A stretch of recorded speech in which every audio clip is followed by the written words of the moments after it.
अभी सोने की चिड़िया कहा जाने वाला भारत 17वीं सदी में एक ऐसी राह पर चला जिसने उसके इतिहास को हमेशा के लिए बदल दिया। यह कहानी है अंग्रेजों के भारत की, एक ऐसा दौर जिसने हमारी संस्कृति, हमारी अर्थव्यवस्था और हमारी पहचान को गहराई से प्रभावित किया। 1600 में व्यापार के बहाने ईस्ट इंडिया कंपनी भारत पहुंची। उनका मकसद था मुनाफा कमाना। भारत उस समय विश्व व्यापार का केंद्र था। धीरे धीरे उनका प्रभाव बढ़ता गया। प्लासी की लड़ाई, बक्सर का युद्ध और धीरे धीरे भारत की सत्ता अंग्रेजों के हाथों में चली गई। भारत अब व्यापार की जगह अंग्रेजी शासन का विशाल उपनिवेश बन चुका था। एक ऐसा उपनिवेश जिसने आने वाले 200 वर्षों का भविष्य तय किया। अंग्रेजों ने आते ही भारत की व्यवस्था को बदलना शुरू कर दिया। नई कर प्रणाली, जमींदारी नियम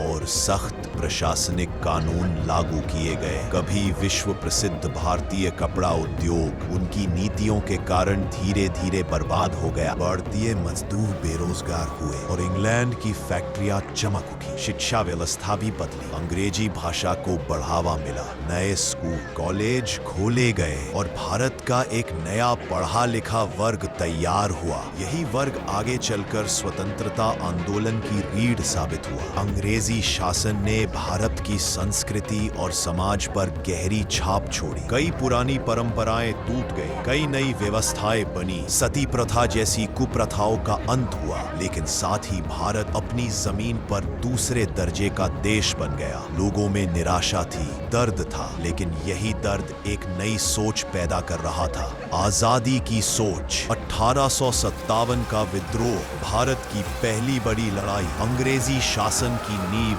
हिला दी। हालांकि यह विद्रोह सफल नहीं हो सका, लेकिन इसने आजादी की चिंगारी पूरे देश में फैला दी। समय बदला और भारत ने ऐसे महान नेता देखे, महात्मा गांधी, भगत सिंह, सुभाष चंद्र बोस, सरदार पटेल, जवाहरलाल नेहरू और अनगिनत वीर सेनानी। अहिंसा, सत्याग्रह, असहयोग, क्रांतिकारी संघर्ष, हर रास्ते का एक ही लक्ष्य था, स्वतंत्रता।